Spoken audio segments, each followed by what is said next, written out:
is all All right. yours. Thank you very much. Thank you for having me here this morning. Can you all see my PowerPoint? Yes. Yes. Cool. So I'm here to talk about Operation Warm. Our slogan is that it's more than a coat. Do they? I just want to print them out. So as I said earlier, Yes, I'm I a am. past president of the Rotary Club of Winnetka Northfield. For the district, I serve as technology and communications coordinator and also as an assistant governor for two clubs. And I'm a past assistant public image coordinator for Zone 28, which is now called Zone 29, but that's getting into minutia. I want to start by talking a little bit about this year's current Rotary theme, Rotary opens opportunities. And the reason I want to do that is it certainly did in my life. In 2004, my wife and I opened a home furnishings and interior design business in Winnetka. And it was because of that that I ended up joining Rotary. I knew nothing about Rotary. And shortly after I opened my store, my banker called me and asked me if she could take me to lunch. And I said, sure. And she came by on a Thursday at lunchtime and picked me up, and we walked out the door. And I said, well, we turned away from where all the restaurants are and walked the other way. I said, where are we going? She said, oh, we're going to the community house, which was next door to where my store was. I said, well, what are we going there for? There's no restaurant there, is there? She says, oh no, but I have lunch there every Thursday with my Rotary Club. I said, really? What's Rotary? I had no idea. So she said, don't worry about it, just come and meet some great people, and we'll have a great speaker and you'll have a nice lunch. I said, okay, fine, thanks. Well, as you know, what tends to happen, I went back again and went back again. And for me, it ended up being the 90 minutes a week that I was away from my business, which was a great gift to my employees and a great gift to my mental health, because it was really the only 90 minutes that I didn't spend thinking and worrying about my business as I was getting it up and started. So Rotary became an important part of my life, but what I knew about Rotary really was I'd made some friends. I thought they were going to be customers, but of course, none of them became customers. A couple were small customers, but none of them became core customers for me. We had great speakers. My club has the best speaker lineups in the district, I think. And that was really my favorite part of what Rotary was all about. And I knew nothing about Rotary outside of my club. Well, I missed one of those meetings that she spoke about earlier, and I was kind of appointed to be president in 3 years at some point in time. And when they told me that they wanted me to do that, I said, oh, I don't know if I'll have time, but I have no idea what I'm doing 3 years from what my life is going to be like, what my business is going to look like 3 years from now. Sure, I can do that. Well, time went along, and then 2008, I was in the queue to be the president for 2009, 2010 Rotary year. So then 2008 rolled around, and my business, which had been booming, started to go soft. And then the fourth quarter of 2008 rolled around, and my business, which had gone soft, went away. You may remember what the fall of 2008 was like, but the day the Asian stock market imploded and lost 30% overnight, and people woke up and freaked out, including 2 customers of ours who called up crying, telling our designers that they were never going to, their husband said they could never spend another penny again, and that they needed to cancel their orders, that between the 2 of them was $100,000 worth of orders, and I knew I was dead. So I had to close the store, and I went through all of that, and you can imagine the angst involved in that, and liquidating the assets, et cetera. And I told my club that I was closing the store, but that I loved the club and that I would do everything I could to serve out my term as president, which was going to start the following July. But I didn't know what I was going to be doing with my life. I wasn't retiring. I would need to find another way to make a living. So we got the business wrapped up and closed, and it was all done. And March of 2009 rolled around, and I went to Land of Lincoln Pets. For those of you who don't know, Pets is president-elect training.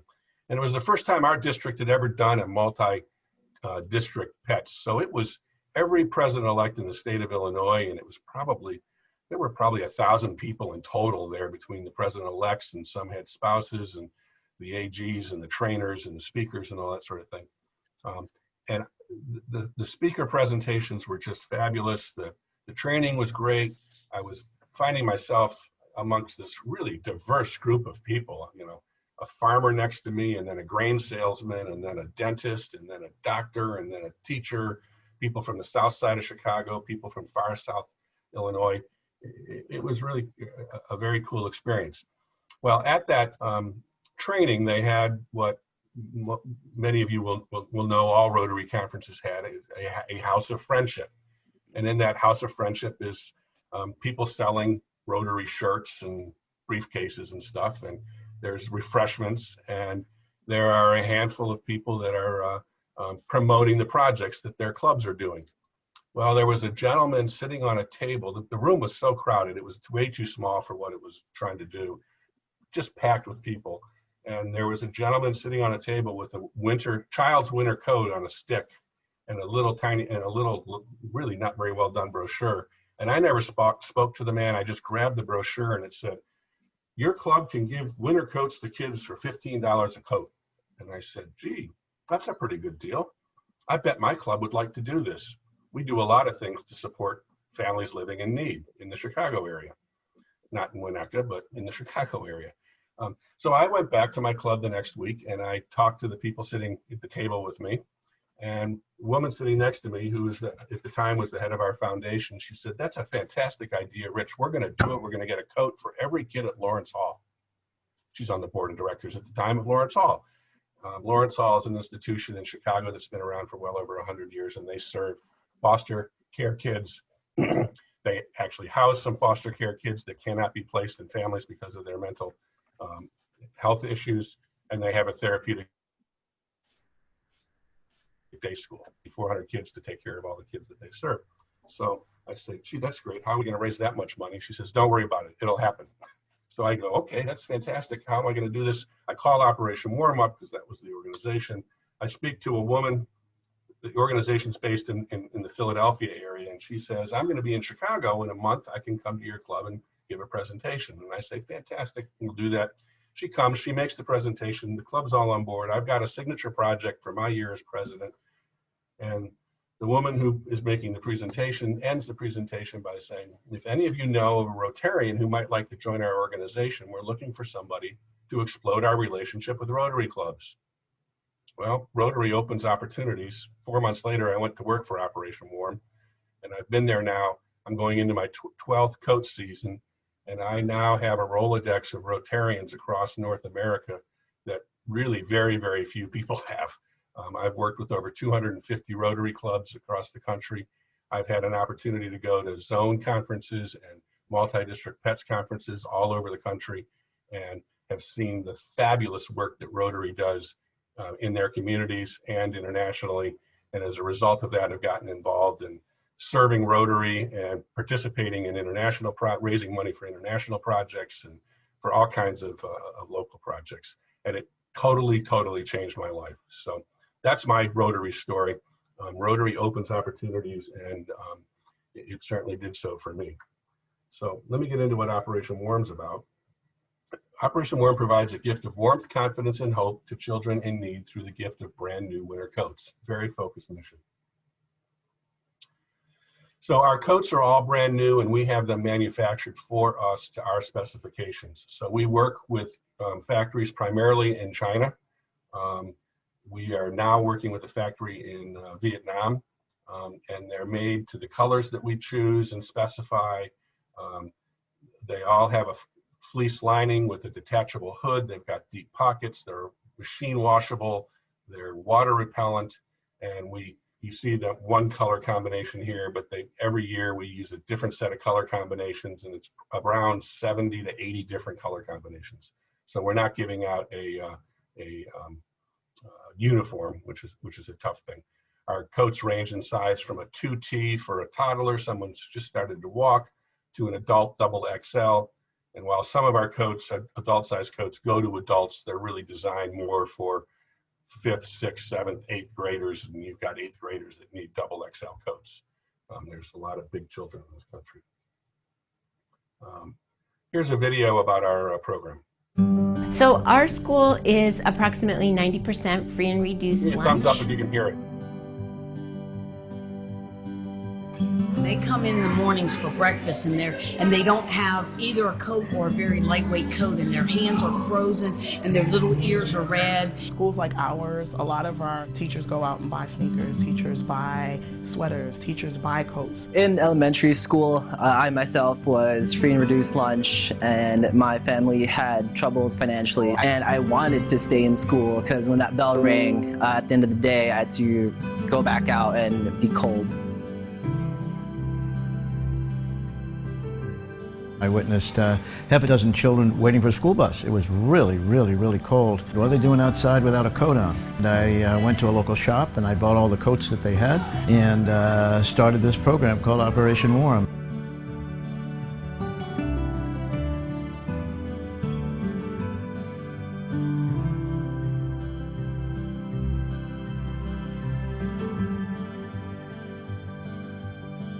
The coat is really cozy, and I feel like it's the best coat I ever had. To me, it's special because it has a one stripe, and the rest is one color. So to me, it kind of seems like one of a kind. It's going to keep me warm. Got muscles with it too. There are people who are just in need. And if we can help do anything to help someone feel warm, and not only warm but loved, give them a smile, just makes a big difference, and to show them that we care.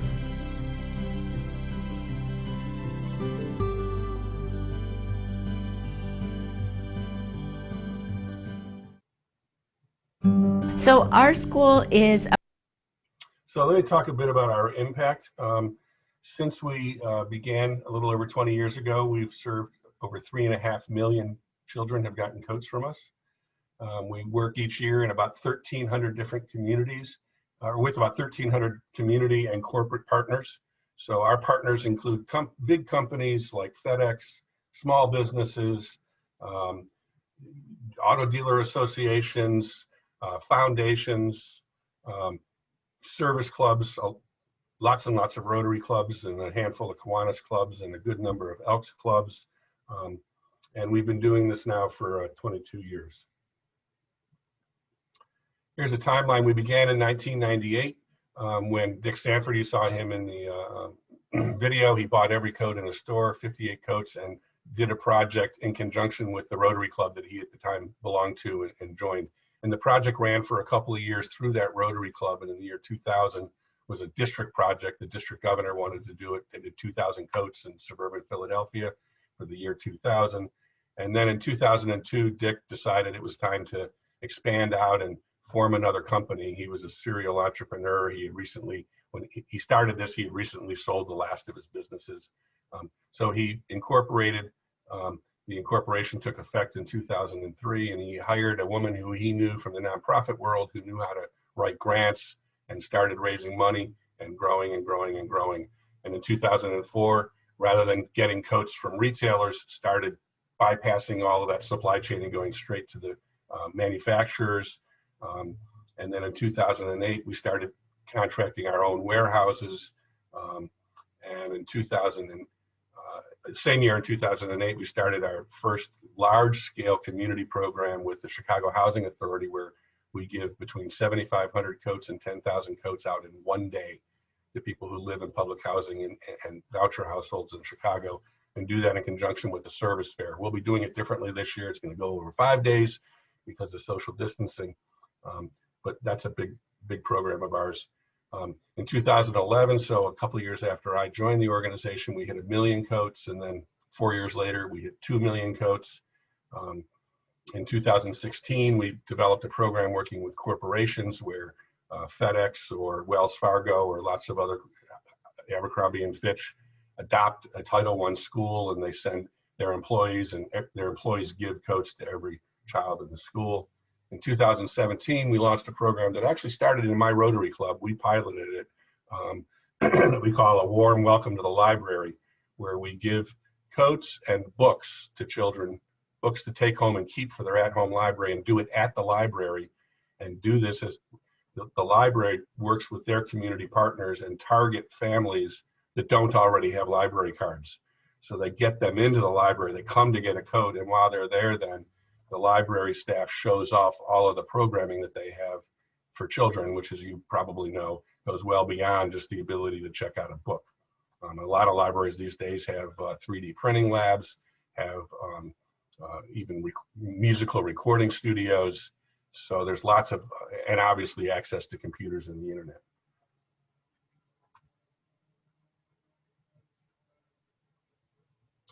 Here you can see our national reach across the country. This is last year, where all of the places where we shipped coats. And here's where we have Rotary Club partnerships. We have over 270 clubs that have done programs with us. 80% of those clubs partner with the school. 60% of those clubs have had hands-on giving events. That's going to be more difficult this year, but some are still figuring some ways to do that with social distancing. Most of the clubs, over 3/4 of them, report to us that they're able to get favorable publicity in their local newspapers and other media outlets. In smaller markets, a lot of clubs are able to get radio interviews and coverage about this. The media loves this story. And 43% of clubs use a district grant to help fund it.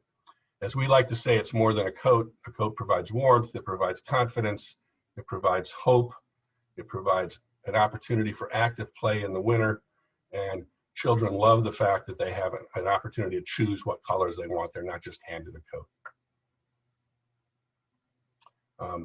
We like to say the coats are kid approved. Last year we did over 1,200 surveys with children in 14 different states, and overwhelmingly they say that the coats make them feel warm, that it allows them to play outside and be physically active, that they feel good about themselves with this brand new coat. You can help them get to school on colder winter days, and you saw it in the video. They're very, very happy when they get these coats. So what's the level of need? We primarily serve children who are living in poverty or near poverty. So our kind of focus is on children who qualify for free or reduced lunch, which is 150% of the poverty line. The poverty line in the US on average is an annual income of $26,200 for a family of 4. That's not a lot of money. Even 50% more than that is, I don't know how people live on that. More than 70% of these children come from families with working parents. Families who live in poverty spend more than 80% of their income on essential needs: food, shelter, childcare, and healthcare. Doesn't even get to clothing yet to get to that. And if you look at the demographics of the United States, people most likely to be living in poverty are children. In McHenry County, I pulled the numbers. These are the most recent numbers available. It's actually from 2018. And you've got about 4,400 children living in poverty in McHenry. The source I went to didn't publish the 150% number, but it did the 200% number. So that would be about $50,000 a year for a family of 4. And you've got 14,600 children living in households that are living at 200% of the poverty line or less in McHenry County. And those numbers, from 2018 way predate the COVID recession. So we believe that this coming fall, our mission matters now more than ever. We're at historic unemployment. The month of August had more unemployed people in the United States than any other August in the history of the country. People who are working, many have had their hours and their wages cut back. And the safety net, that was put in place in the spring and over the summer has begun to erode, and it looks like it may be eroding further. So the program that Rotary clubs and other service organizations work with us on, and we call it our Community Heroes program.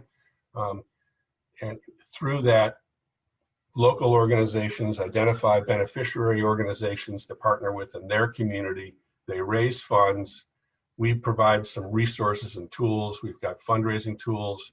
We've got dedicated people like myself who can provide support. We've got a support team for ordering and shipping logistics and all of that. And then you order coats from us on an online portal with a shopping cart. You fund those coats, and then we ship them where you want them, when you want them delivered. So the way you do it is you find the kids. For most Rotary clubs, that's pretty easy because you're already working with organizations that are supporting families in need. Oftentimes it's maybe providing coats to an existing community Coats for Kids program that's doing a combination of a used coat drive plus providing new coats. Or you just work with the local school district and they, are touching all the families and know who those families in need are. You fund the coats the way your club wants to do it. So some clubs have well-endowed foundations and they set up a community service budget and, it's one of the line items on their budget. A lot of clubs, my club does it this way. We raise money for this project. And we raise most of that money for the project, not from our members, but from other people in the community. And we use that as a way to raise awareness of what Rotary is all about. Because you're starting from the conversation with, will you help provide brand new winter coats to children in Chicago or in Antioch or in McHenry? And they go, sure, who are you? Well, I'm with the Rotary Club. Well, what is Rotary? Well, that's what we do. We're all about community service. You order the coats from us. The funding requirement these days, it was $15 10 years ago. It's $20 per coat for a child-sized coat and $22 a coat for an adult-sized coat. For the larger scale programs, we do offer some discounts that start at 500 coats, and we've got quite a number of clubs that do that. My club last year did 1,500 coats, but the average Rotary club is doing about 150 coats. And then you work with the beneficiary organizations to figure out the best way to get the coats to the kids. And if you're able to be a part of that, you get to really experience the emotional warmth of giving a child a brand new coat. We have an online fundraising platform that we're using, Give Lively. If you haven't heard of that, you might want to look into it for your club. I use it for my club as well, because they don't charge anything except for merchant fees through Stripe, as long as it's for a 501c3. So we can set up for you a dedicated fundraising page. Here you can see the computer version of that fundraising page for the St. Charles Breakfast Rotary Club, who's working with us for the first time this year. The platform's mobile friendly. And what's really cool is, I'll show you, that's the mobile page. Participants can participate as a team or as individuals. So you can just give a donation, or you can create from this your own individual fundraising page, or the Gurnee Club does this quite well. A number of their members, a guy who is a senior partner at a CPA firm, a real estate agent, and a woman who is with the local PTO. They all set up team pages, and then they fundraise on those team pages, and that then rolls up to the club's overall campaign. And the system online reports how much money has come from each of those teams. So if you wanted to do this and your companies were interested and willing in promoting this to your vendors or your customers or your employees, you have the ability to do that and track, in a captured kind of way, how much has been raised by your particular team. So what are the values? The value of sourcing from us? It's turnkey packaging. We package our coats 6 or 12 to a box, same size and gender. That's not the way any retailer has their coats come into them. They have them come in with multiple sizes in a box. The reason we do it this way is it facilitates doing coat giving events, because you can organize the coats then by size. It makes it a lot easier to do that. We also are offering 6 coats to a box. Retailers are bringing them in at 24 packs or 36 packs. This makes it easier for people to do smaller scale projects. We have a dedicated warehouse that's focused on us and is integrated with our system. So as soon as our order is completed and funded, it gets approved in our system, and that night it goes overnight in an electronic file to our warehouse, and then they're able to ship it out within 2 or 3 days. And they report back to our system that it's been shipped, and it automatically sends out to our partners a shipping notification with a tracking number. We're a nonprofit 501c3. The more coats we do, the more efficient we get, the more able we are to keep the funding requirements down for our coats. And at the end of the day, the more children that are getting served, and there's millions and millions and millions of children that need to be served. We do this year, we'll do around 400,000 coats. So we're not only scratching the surface. Some people ask us about our coats being sourced in China.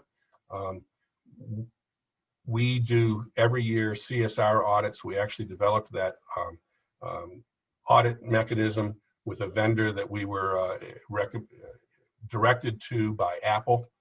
Tim Cook used to work for our founder before he went to Apple. So they've got a good relationship, and Tim has been helpful to us occasionally over the years. And so they helped us set up a CSR audit that looks at both working conditions as well as ecological sustainability practices.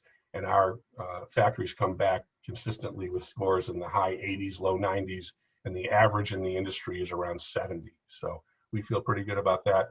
And then we've got a variety of promotional tools available, templated press releases, suggestions on how to do fundraising, et cetera, for our partners. So why Operation Warm? You can make a real and lasting impact on children in need. It's a Rotary Club founded 501c3, an easy project to execute. It has hands-on opportunities. It's eligible in most districts for a district grant. And you got me, a dedicated Rotarian, who will support you. I'm going to close by showing you one more short video. This one shows the kids' reactions to the coats.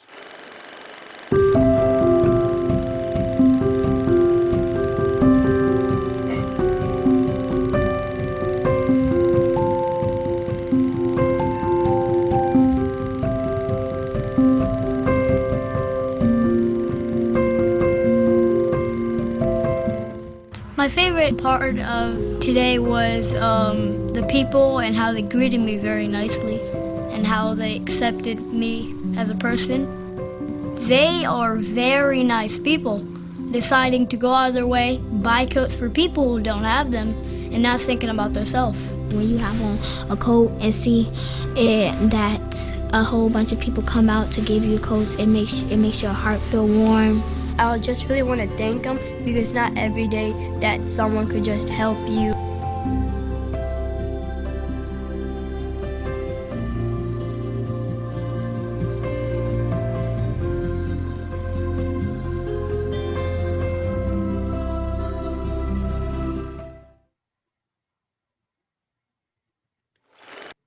So that's the end of my presentation. I can take any questions that people might have. Thank you, Rich, for presenting that to us today. I'm not sure if you're aware, Donna Adams, one of our members, brought to us a few weeks ago about the need for coats for a group of, a local group called KIN, Kids in Need, McHenry County. So she's looking to help get coats for them.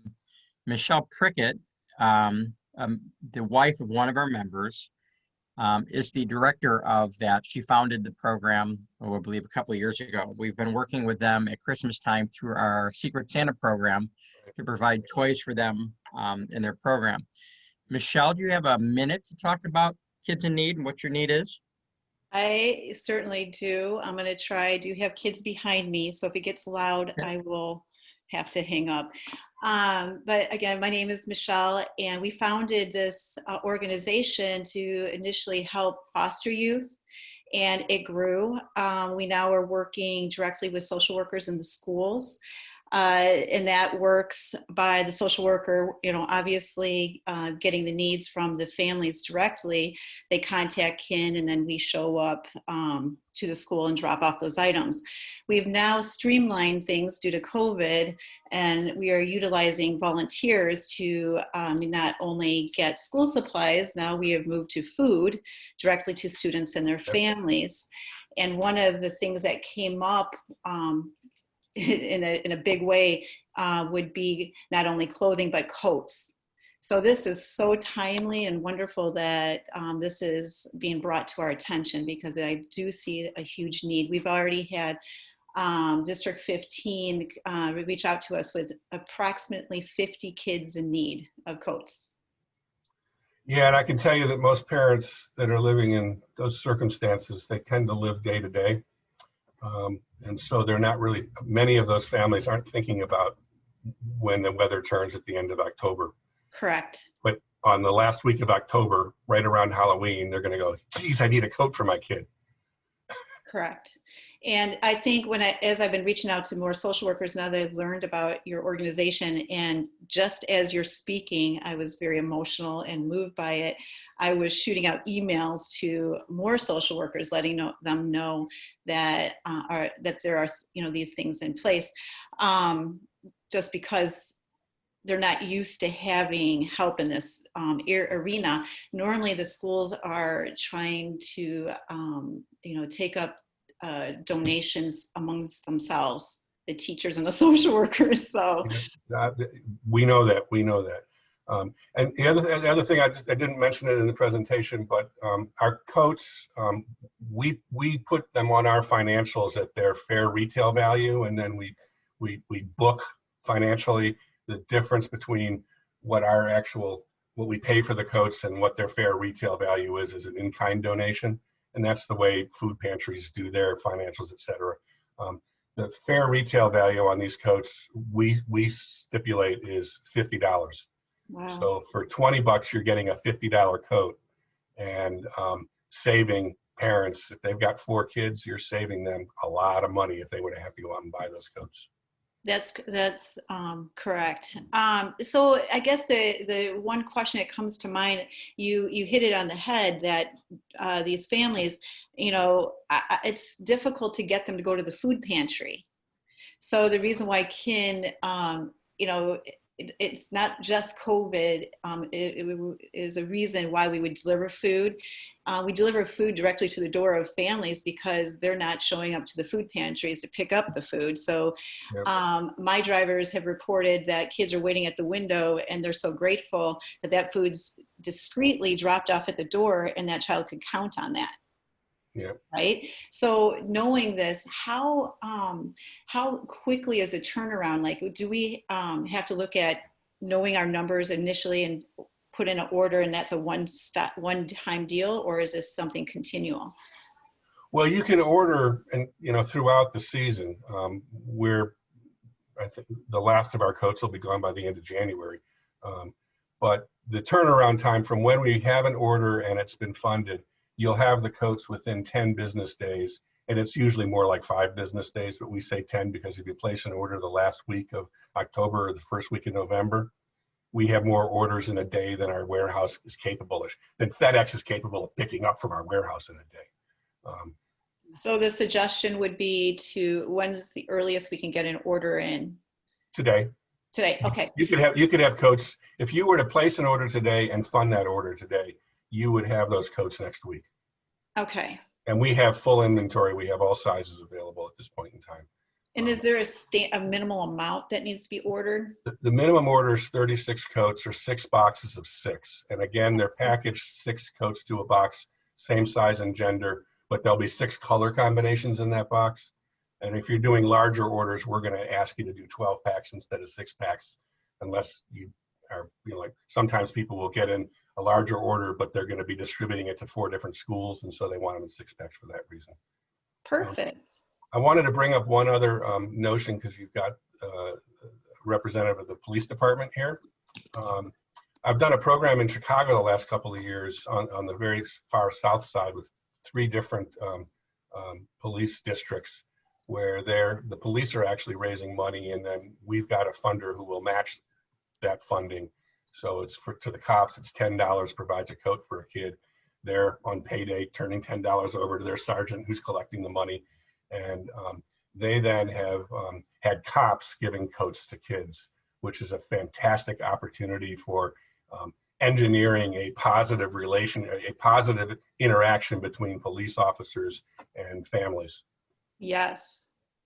Yeah, we've actually been doing something similar to that for a few years, the Shop with the Cop program that we do. Yeah, I think I actually met with somebody who was with the sheriff's department a couple of years ago. I'm guessing that's probably Sandra Rogers, but if we could do more than one initiative, I mean, that's all better for our community. And I mean, we've worked with Michelle, and Michelle knows how much we care about this type of thing. Yep. So we would love to do more than one jacket. But just think about having, especially if it's matched. If you're doing a program where you've got, Michelle, volunteers driving and dropping goods off at households, if a police car shows up and people Oh, are yeah. freaking out, but then the police car's dropping off coats and food. Right. It And enhances the image of the police.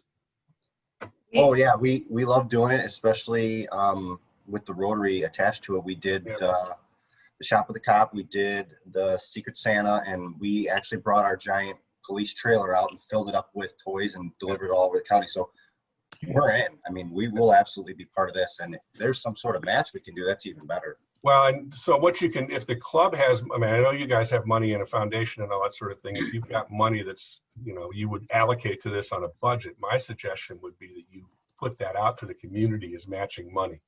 So I'm just going to make a number up. Say you're going to put $5,000 towards this program from the club's foundation. Then you tell all of the members of the community, and we put this into the fundraising, the online fundraising page, that your donations will be matched up to a total of $5,000 or whatever the cap is on the match. And that way you can say to people that $10 provides a brand new winter coat to a kid. And I'll tell you that the average online donation to our program is about $90. Wow. People don't just give $10. People are going to give $50 or $100. And you'll have the occasional person who's going to throw in $250 or even $1,000 because they believe in the program. Cool. That's a great idea, Rich. I like that. Rich, question about, I know you threw up the statistics there for McHenry County. Just general question, do you know, is there a lot of buy-in from the Rotary clubs across McHenry County that are involved in this program that you know of offhand, or is it maybe Which just are the one clubs of in them involved? McHenry County? So obviously ours, but then there's Crystal Lake Dawnbreakers, Woodstock, Richmond Spring Grove, Lake in the Hills. So Richmond Spring Grove, last year was their first year, and they're doing a program again this year for their community. Woodstock has done one over the years, but I think they actually dropped off a year or two ago. Carpentersville, that little mighty club, has been doing one since they chartered.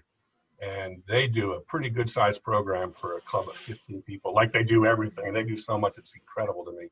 And they're working with the Boys and Girls Clubs organization in the whatever that school district is that's serving Dundee and Carpentersville. I have a quick question. And first of all, I would like to thank the police department for last year providing hats and gloves and even snow pants for a lot of our children. Is there something also through your program where children can get snow pants and gloves and hats as well? We don't have anything for snow pants or boots. Or we do have we don't do it, we don't fulfill it, but we have we've identified a resource where you can buy in bulk at very low prices hats and gloves. And I can send along a flyer for who that person is. Perfect. The reason we're not doing that is because we can't offer the same kind of value. You can go on Amazon and buy, packs of 10 knit gloves for like $1 a piece or something. Mm-hmm.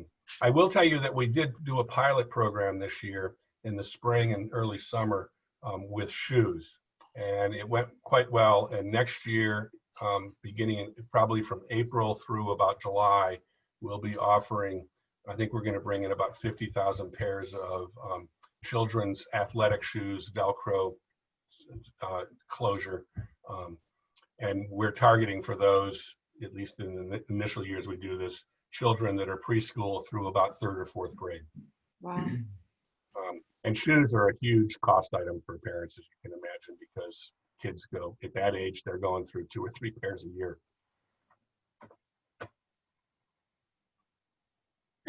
Well, it looks like we're running a little long here. Any other questions, Rich? So Mike, I'm going to send you a link to this presentation where you can download it. It's a very large presentation because it has those 2 videos embedded in it. But I'll send you a link to a OneDrive file where you can download it and then share it with folks if you want to or whatever. Yeah, that'd be great, because I think Mark wants to bring it to Java. So I think that'd be awesome. Thank you, Rich. And if you need me to speak with anybody, I'm perfectly happy to do that. And if you decide you want to go ahead with this and you need some help going forward, Mike, in the email I send to you, I'll give you a link to where we have a sign-up form where you sign up and that gets us to create an account. And if you want a fundraising page, you check a little circle and then our support staff will create that fundraising page. Sounds good. Thank you, Rich. Thanks again for joining us today. Great presentation. Thanks. Sorry I went a little bit long. Thank you Yeah, so much, it's all good. Rich. Thanks, Rich, for all that you do. It's incredible. We can, let's see here.